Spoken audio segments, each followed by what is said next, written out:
వందే శంభుం ఉమాపతిం స్వర్గురుం వందే జగత్కారణం వందే పన్నగభూషణం మృగధరం వందే పశూనాం పతిం వందే సూర్య శశాంక నిహినయనం వందే ముకుంద ప్రియం వందే భక్తజనాశ్రయం చ వరదం వందే శివం శంకరం. ఓం శ్రీ దుర్గామల్లీశ్వరాభ్యాం నమః. ఓం శ్రీ రాధాకృష్ణాభ్యాం నమః. కృష్ణం వందే జగద్గురుం అర్జునం వందే జగదేక వీరం. మనకి ఇప్పుడు కార్తీక మాసం వచ్చేసింది. ఈ కార్తీక మాసంలో మనం ఏ పూజలు చేసుకుంటే మనకి జాతకాలన్నీ కూడా దోషాలుగా ఉన్నటువంటి గ్రహాలన్నీ కూడా శుభస్థానాల్లోకి వెళ్తాయి, దోషాలు పోతాయి, మనకి మంచి ఫలితాలు వస్తాయి అనేటటువంటి దాని మీద మనం ఇప్పుడు మాట్లాడుకుందాం. అయితే ఇప్పుడు మనకి కొన్ని గ్రహాలన్నీ కూడా అరిష్ట స్థాన గతాహ, అరిష్ట స్థానాల్లో ఉంటాయి. వాటిని శుభ ఏకాదశ స్థానాల్లో మార్చాలి.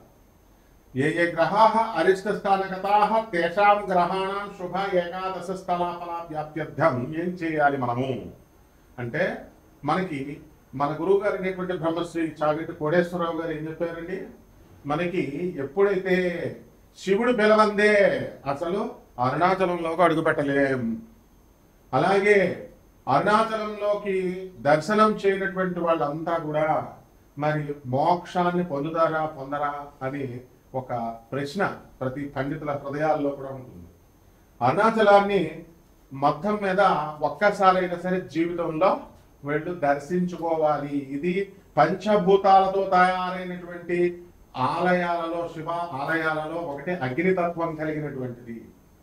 కాబట్టి మనం కనుక జీవితంలో ఒక్కసారి అరుణాచలాన్ని కనుక దర్శించినట్లయితే అక్కడ మనం మరణించిన తర్వాత చిత్రగుప్తుడే డైరెక్ట్ గా సాక్ష్యం చెప్తాడు. ఎవరికండి? యముడికి. వీళ్ళు అరుణాచలం వెళ్ళారు, మరి వీళ్ళు ఎంత పాపాత్ములైనప్పటికీ కూడా పాపక్షయం చేసేటటువంటి తత్వం ఒక్క అగ్నితత్వానికే ఉంది. ఆ అగ్నితత్వ రూపుడైనటువంటి పరమేశ్వరుడు అరుణాచలేశ్వరుడు మనకి వీళ్ళు దర్శనం చేసుకుని వచ్చారు, వీళ్ళ పాపాలంతటినీ కూడా క్షయం చేశారు అని చెప్పి చిత్రగుప్తుడే స్వయంగా మన యొక్క ఖాతాల్లో తప్పుల ఖాతాల్ని ఆయన రద్దు చేసేస్తాడు. ఇది శాస్త్రవచనం. కాబట్టే మనందరం కూడా ఏం చేస్తున్నారు? అన్నామలై, తిరువన్నామలై వెళ్తున్నారు, అరుణాచలం వెళ్తున్నారు. అయితే అదే పనిగా 10 సార్లు వెళ్ళాల్సినటువంటి అవసరం లేదు. అలాగే పౌర్ణమి రోజులని కొన్ని రోజుల్లో విశేషంగా అక్కడ జనం అంతా కూడా ఎక్కువ మంది రావడం వల్ల క్రౌడ్ ఎక్కువైపోయి ప్రమాదాలు జరగడానికి అవకాశాలు ఉన్నాయి. కాబట్టి లైఫ్ టైంలో ఏదో ఒక్కసారి మీరు వెళ్ళండి. అయితే ఈ కార్తీక మాసంలో ఇంట్లో చేసుకోవచ్చు మీరు అరుణాచలేశ్వరుని. అక్కడ వెలిసిన దేవుడు ఎవరండి? అన్నామలై స్వామి.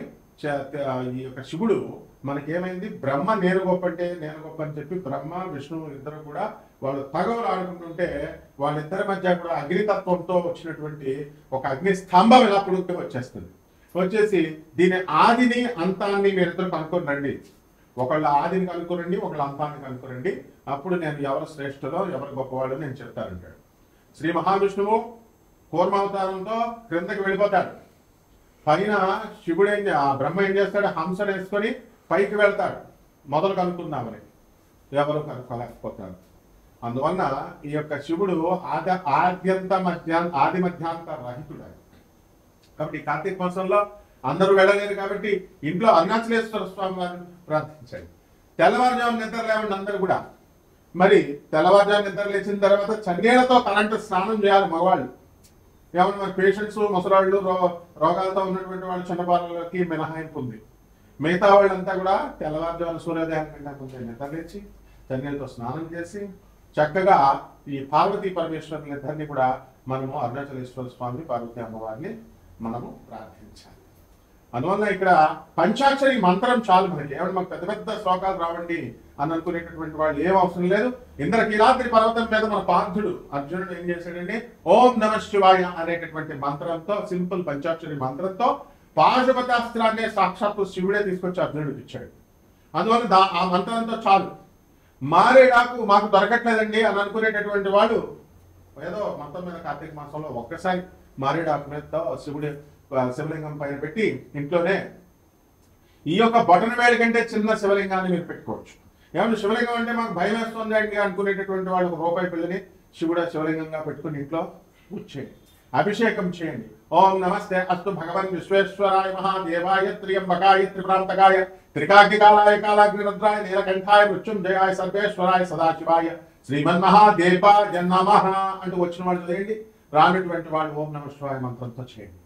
మొత్తము ఇదిగో నాకులాగా 3 నామాలు పెట్టుకోవాలా. అలాగే చందనం పెట్టుకోండి. ఈ భస్మాన్ని ధారణ చేయడం వల్ల మనకి పాపాలన్నీ కూడా నశిస్తాయి అని చెప్పి గురు చరిత్రలో దత్తాత్రేయ స్వామి వారు కూడా నృసింహ సరస్వతి స్వామి గారుగా భస్మధారణ యొక్క మహిమని గురించి ఆయన తెలియజేశారు. కాబట్టి ప్రతి ఒక్కళ్ళు కూడా ఈ యొక్క అరుణాచల చరిత్రను మనం కనుక తీసుకున్నట్లయితే సాక్షాత్తు ఒక భక్తుడు మరి ఒక భక్తుడు ఉండేవాడు. మన గురుదేవులైనటువంటి నండూరు శ్రీనివాస్ గారు కూడా ఆయన వీడియోలో ఎన్నోసార్లు చెప్పారు. ఆ భక్తుడు ఏం చేశాడు, కుమారస్వామి ఉపాసకుడు అయితే కొన్ని తప్పుతో పడతాం, డీవియేషన్ అవుతూ ఉంటాం. అందువల్ల కామాతురాణ లజ్జ అన్న భయం, కామంతో కళ్ళు మూసుకున్న వాడికి ఏమవుతుందండి, సిగ్గు శరం భయం మానం అన్ని వదిలేస్తాడు. వదిలేసి వాడు వేశ్యాలోలుడు అయిపోయాడు. వేశ్యాల దగ్గరికి వెళ్తున్నాడు. ఆ అక్క ఏం చేసింది, వాడికి తల్లిదండ్రులు లేరు, ఒకే ఒక అక్క ఉంది. ఆ అక్క వీడికి పెళ్లి చేసింది. పెళ్లి చేస్తే వీడు శుభ్రంగా పెళ్లంతో కాపురం చేసుకోకుండా పొరుగింటి పుల్లకూర రుచి, మన ఇంట్లో గోంగూర ఉన్నా అది రుచి కాదు. ఇండియాలో మనం ఉంటున్నా సరే ఇండియా గొప్పతనం మనం చెప్పుకోం. ఫారెన్ వెళ్ళాలండి, అమెరికా వెళ్ళాలండి, విదేశాలు చాలా గొప్పవాడండి, విదేశాలు చాలా గొప్పవాడి. నా మొగుడిని నేను విదేశాలకు తీసుకెళ్తాడని నేను పెళ్లి చేసుకుంటే వీడు ఫ్యామిలీ మ్యాన్ అయిపోయి అమ్మ చెల్లెళ్ళు అక్కలు చెల్లెళ్ళు అంటున్నాడండి అని బాధపడేటటువంటి ఆడవాళ్ళు చాలా మంది ఉన్నారు. అటువంటి వాళ్ళందరికీ కూడా ఈ యొక్క పొరుగింటి వాళ్ళు ఎలాగైతే రుచిగా, పొరుగింటి పుల్లకూర ఏ విధంగా అయితే రుచిగా ఉంటుందో ఆ విధంగా వీడు తన సొంత భార్యతో కాపురం చేసుకోకుండా మొత్తం ఊళ్ళో ఉన్నటువంటి వేశ్యలందరి దగ్గరికి వెళ్తున్నాడు. ఒక రోజు వచ్చి విసిగిపోయినటువంటి అక్క, ఒరే ఇంత కామాంధుడు అయిపోయావు కాబట్టి నువ్వు నన్ను అనుభవించు, నువ్వు కామం కోసమే కదా అని తన శరీరాన్ని ఇలా చూపించేసరికి హడిలిపోయినటువంటి వాడు ఛీ నా జీవితం ఇంతే అని చెప్పేసి మరి ఆయన ఏం చేశాడు, ఈ యొక్క కొండ పైనుంచి దూకేశాడు. ఇదిగో ఇవి గోపురాలు, కిలా గోపురం, బల్లాల గోపురం ఇవన్నీ ఉన్నాయి. ఒక గోపురం మీద నుంచి దూకేశాడు. దూకేస్తే సాక్షాత్తు కుమారస్వామి ఉపాసకుడు కాబట్టి కుమారస్వామి వచ్చేలా స్వయంగా ఆయన ఇలా పట్టుకున్నాడు. పట్టుకునేసరికి ఏం జరిగిందండి, వాడు మోక్షాన్ని నాలుక పైన బీజాక్షరాలు రాస్తే మహా ఉపాసకుడిగా మారిపోయాడు. ఇది ఒక కథ. మన గురువు గారు నండూరు శ్రీనివాస్ గారు ఇంకా రమ్యంగా వివరించారు. అలాగే రెండవది ఇంకొక శివుడు సాక్షాత్తు ఈ యొక్క అరుణాచలం పరిపాలించేటటువంటి రాజుని మనం ఏం చేయాలి, రాజుని పరీక్షించాలనుకున్నాడు. అందుకని ఒక సన్యాసి వేషంలో వచ్చాడు. తన శిష్యులందరినీ కూడా తీసుకొచ్చి, ప్రమద గణనాథులందరినీ కూడా తీసుకొచ్చి, సన్యాసుల రూపంలో తీసుకొచ్చి రాజులు ఏమని అడుగుతారంటే మీ రాజ్యంలో ఉన్నటువంటి వేశ్యలందరినీ కూడా తీసుకొచ్చి మా శిష్యులకు అప్పచెప్పేయమంటారు. అప్పచెప్పేమంటే ఇదే మెత్త కోరిక కూడా ఇలా అడగడని చెప్పేసి ఆ రాజు మొత్తం మీద ఆయన రాజ్యంలో ఉన్నటువంటి వేశ్యలందరినీ తీసుకొచ్చి అతనికి అప్పచెప్పేస్తాడు. అయితే ఆఖరిగా మంచం మీద కూర్చున్నటువంటి ఆ యోగి గురువు ఎవరైతే ఉన్నాడో సాక్షాత్తు శివుడు మారవేషంలో ఉన్నతను ఏమడుగుతాడు, నాకు కూడా ఒక వేశ్య కావాలంటే అప్పటికే రాజ్యంలో ఉన్నటువంటి వేశ్యలంతా కూడా అపాయింట్మెంట్ ఫిక్స్ అయిపోయింది అందరికీ. ఇంకా ఎవరు కూడా నో వేకెన్సీ, ఎవరు ఖాళీగా లేరు. అప్పుడు ఏం చేశాడు, మరి ఇలాగా అని రాజు అనుకుంటుంటే అందరూ ఎంగేజ్ అయిపోయారు, అందరూ కమిట్మెంట్లు అయిపోయి ఎట్లాగా అని అనుకుంటుంటే రాజుకు ఉన్నటువంటి భార్య, రెండవ భార్య అయినటువంటి రెండవ మహారాణి నేనే వెళ్తాను అతని దగ్గరికి అని చెప్తే అతిథి యొక్క కోరికను తీర్చడం మా ధర్మం అని చెప్పి రాజు పంపిస్తాడు. పంపించి ఈ యొక్క రాణి వెళ్ళేసరికి అక్కడ ఆ శివుడు మానవేశ్వరంలో ఉన్నటువంటి శివుడు మంచం మీద ఇలా కూర్చుని ఉన్నాడు. కాబట్టి ఆ కూర్చుని ఉన్నటువంటి అతను ఏమవుతాడు, చూస్తుంటే రాణి వెళ్ళి ముట్టుకుంటుంది. అతను చిన్న పిల్లాడి ఆశ్చర్యపోయింది. ఆహా శివుడే వచ్చి, అరుణాచలేశ్వరుడే వచ్చి మరి ఈ పిల్లాన్ని మాకు ఇచ్చాడు అని చెప్పేసి ఆ పిల్లాన్ని తీసుకుని వెళ్ళి చక్కగా ఏం చేస్తుందండి, ఆయన చెప్తుంది వాళ్ళ భర్తకి, రాజుగారికి ఇస్తుంది. రాజుగారు ఏమండి మనకి చిన్న పిల్లాడి ఇచ్చాడండి, పిల్లాడిని ఇచ్చాడు శివుడు, మనకి పిల్లలు లేదు కదా అని, మరి ఇదిగోండి ఎత్తుకోండి అంటే అప్పుడు ఆయన ఎంతో చక్కగా ఎత్తుకుంటాడు. ఎత్తుకున్న 5 నిమిషాలకు ఆ పిల్లడు మాయమైపోతాడు. మాయమైపోయిన తర్వాత పరమేశ్వరుడు శివపార్వతులిద్దరిని ప్రార్థించగా శివుడు ప్రత్యక్షం ఏం చేశాడు, 2 దండలు తీసుకొచ్చి వీళ్ళిద్దరికి సన్మానం చేశాడు.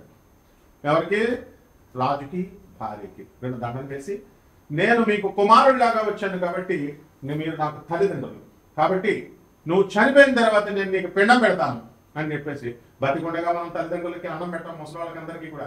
చచ్చిపోయిన తర్వాత పిండాలకు మాత్రం 2 లక్షలు 3 లక్షలు పెట్టి గోకర్ణంలో చేయాలి ఆ పిండాలు, పితృదోషాలు పోతాయి. కాళహస్తి వెళ్తే కాలసర్ప దోషం పోతుంది అని కాళహస్తి పూజలు, కాలసర్ప పూజలు, పితృదోషాలు, మోక్షనారాయణ పూజలు కోసం లక్షలాది రూపాయలు ఖర్చు పెడతాం.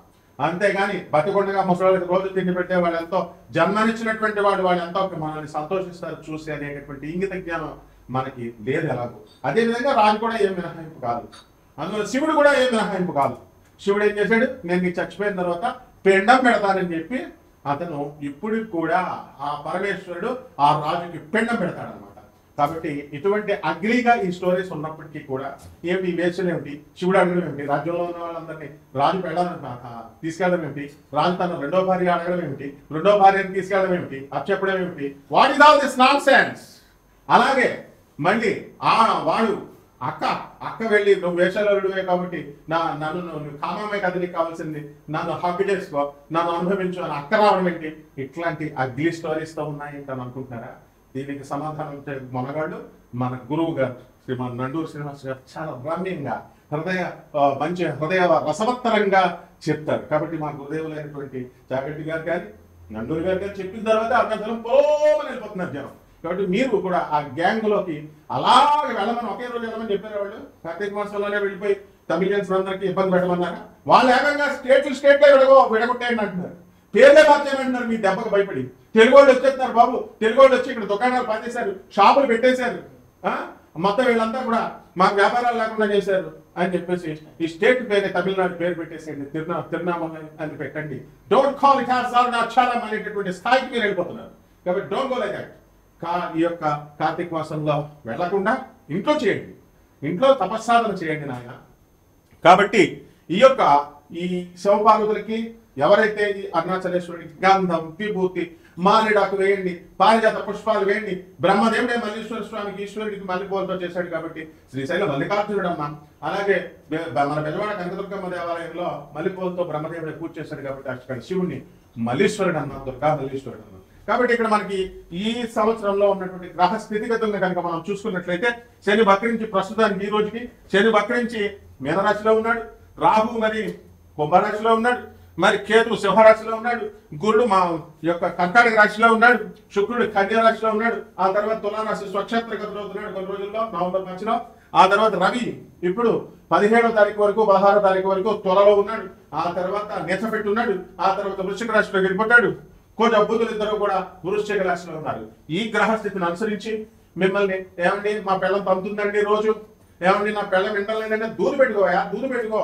మా గురువు గారు చెప్తున్నారు, నండూరు శ్రీనివాస్ గారు ఏం చెప్తున్నారు, మీ పిల్లలు మీకు ఇద్దరికి యుద్ధాలైతే అక్కడ ఆ గుళ్ళో దంపతులు వెళ్ళి పూజ చేయించుకుంటే, అర్చన చేయించుకుంటే మీకు చక్కగా మళ్ళీ అన్యోన్య దాంపత్యం వస్తుంది అన్నారు.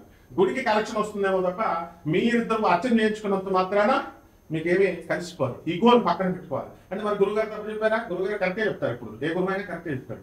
అంటే ఏంటి, పూజలు చేయించుకోండి, ఎవరు వద్దన్నారు. కాకపోతే కేవలం మేము మెకానికల్ గా పూజ చేస్తామండి, కలిసిపోతామండి అని వచ్చి రోజు మీరు పితండవాదాలు పెట్టుకుంటే ఆ రాహు వాళ్ళ చేయిస్తూ ఉంటాడు. సో వివేకం రావాలి, మెచ్యూరిటీ రావాలి, గురువులు చెప్పేది వినాలి.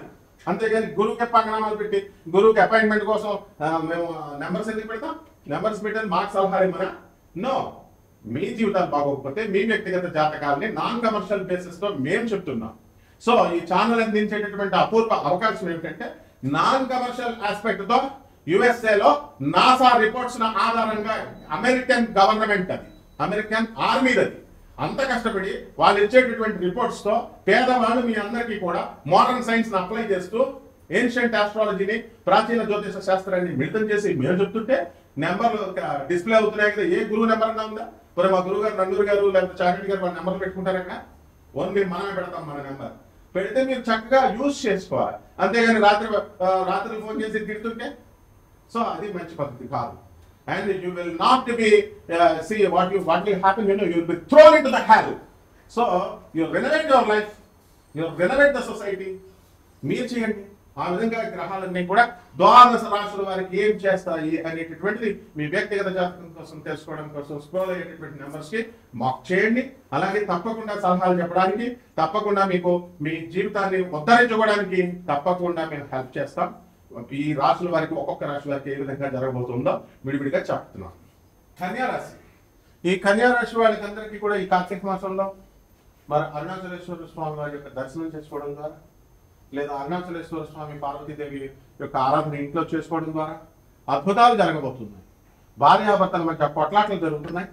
అండ్ అటువంటివన్నీ కూడా మీకు ఆగిపోవడానికి అవకాశాలు ఉన్నాయి. ఎమికబిలిటీ వస్తుంది.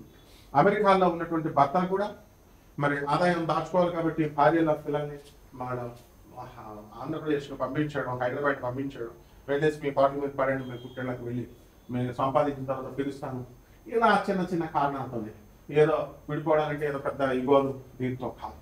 ఏది మొత్తం మీద ఏదైతేనేమి కన్యారాశి వాళ్ళందరికీ కూడా భార్యాభర్తల మధ్య ఉన్నటువంటి ప్రాబ్లమే భార్య పెద్ద శత్రువుగా కనబడుతూ ఉంటుంది. అలాగే ఈ రాశి వారికి అందరికీ కూడా సప్తమంలో ఉన్నటువంటి శని, భార్యాభర్తల మధ్య ఫైటింగ్, జీవిత భాగస్వాముల మధ్య ఫైటింగ్, ఇలాంటివన్నీ కూడా అపలోళ్ళు, బాధలు ఇవన్నీ కూడా వస్తాయి. పిల్లల నుంచి బ్రహ్మాండమైనటువంటి రెస్పాన్స్ మీకు వస్తుంది. శత్రువులపై ఆధిపత్యం మీరు సంపాదిస్తారు. వ్యాపారాలు బ్రహ్మాండంగా ఉంటాయి. కొత్త కొత్త వ్యాపారాలు ప్రారంభించాలని మీరు అనుకుంటూ ఉంటారు. ఈ యొక్క hostels, pubs, restaurants, electronics, software companies మీరు పెట్టడం అనేటటువంటివి జరుగుతాయి. వాటిల్లో లాభాలు మీరు చవి చూస్తారు. శత్రువులను ముక్కుపాదంతో పెట్టి తొక్కి పడేస్తారు. కాబట్టి ఈ యొక్క కన్యా రాశి వారికి అందరికీ కూడా కఠిన పదజాలంతో మాట్లాడడం అనేటటువంటి జరుగుతుంది. నోటికి సంబంధించినటువంటి దుర్వ్యసనాలు రావడానికి అవకాశాలు ఉంటాయి. అంటే ఏంటంటే నోటికి సంబంధించిన దుర్వ్యసనాలు అంటే మాకు ఒక పంతులు గారు ఉన్నారు, ఇండియన్ పని చేయట్లేదంటే ఇంజనీర్ ఏంటండి అంటాడు. అలాగే నోటికి సంబంధించిన దుర్వాసన అంటే దుర్వాసన ఏంటంటే వాసన అంటే అన్నీ తెలుసు, ఊరినే యాక్టింగ్. కన్యారాశి మీరు చాలా షార్ప్, బుద్ధిబలం ఎక్కువ, తర్వాత స్థిరత్వం తక్కువ అంటాం. కాబట్టి ఏంటండి అని అడుగుతారు కదా, అంటే మందుబాబులు అయిపోతారు అనమాట. మందుబాబులతో తిరిగితే నోటికి సంబంధించిన దుర్వ్యసనాలు, స్మోకింగ్, డ్రింకింగ్, ఈటింగ్, బిర్యానీలు, పిజ్జాలు, మటన్ మొక్కలు ఏంటి భోజనం దిగడం, ఇలాంటి హ్యాబిట్స్ వచ్చేయడానికి అవకాశం. కాబట్టి వీటికి దూరంగా ఉండి శివుడికి దగ్గరగా వెళ్ళండి. ఈ కార్తీక మాసంలో శివుడికి దగ్గరగా వెళ్తే మీకు అసాధ్యమైన పనులు కూడా సుసాధ్యం అవుతాయి. పరిహారాల దగ్గరికి వచ్చేసరికి శని జపం చేయండి, శని స్తోత్రాలు చదవండి, శనికి కిలో పావు నల్ల నువ్వుల్ని, నల్లని వస్త్రాన్ని పేద బ్రాహ్మణులకి శనివారం ఉదయం 8 గంటలకి దానం చేసుకోండి. దశమహావిచ్చల్లో ఒకటైనటువంటి మహాకాళి అమ్మవారి యొక్క హోమాన్ని మీ ఇళ్లలో చేసుకోండి. మంత్ర జపాన్ని, మంత్రానుష్ఠానాన్ని చేసుకోండి. రావి చుట్టూ ప్రదక్షిణాలు తిరుగుతూనే ఉండండి. ఏమంటే 21 సార్లు చేయాలా, 11 సార్లు చేసేయాలా అంటే 11 సార్లకి 21 సార్లకి నీకు సూట్ కేసు నిండా డబ్బులు ఎక్కువ కావాలంటే ఎక్కువ సార్లు చేయాలి. లక్ష్మీదేవి పట్టుకొచ్చిస్తుంది. 108 సార్లకు తక్కువ కాకుండా చేయాలి. 1008 సార్లు చేయాలి. ఇంకా ఎక్కువ మాట్లాడితే శనివారం నాడు. కాబట్టి జాగ్రత్తగా చేసుకోండి. బ్రహ్మాండంగా ఉంది. శుభమస్తు.